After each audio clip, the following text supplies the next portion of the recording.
the other younger architects, and they designed this courthouse. It was very similar to Jefferson's designs.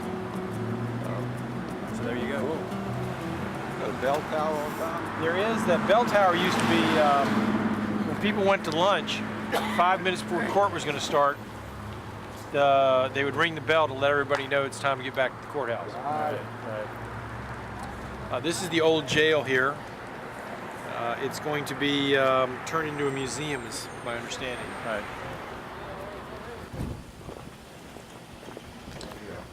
Who paints the courthouse? Inmates.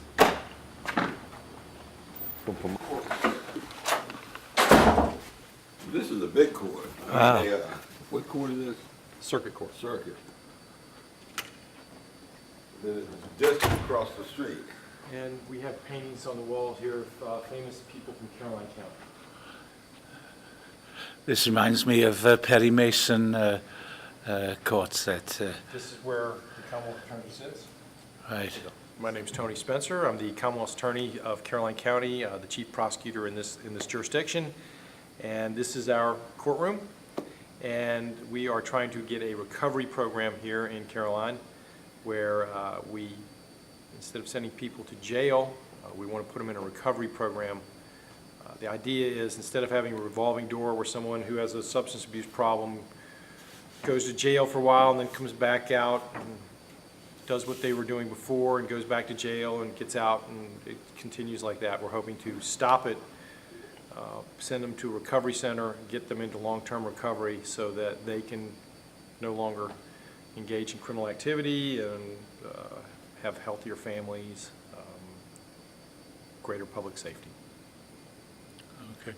So, I don't suppose you can talk about a particular case, but you're working with the McShin Foundation. The key to the whole program is finding a program that works in helping people with recovery, and we're very fortunate to have found a partner in the McShin Foundation, which I believe is the most, has had the greatest success with recovery of any organization I've ever dealt with. Okay. They have a model that works very well.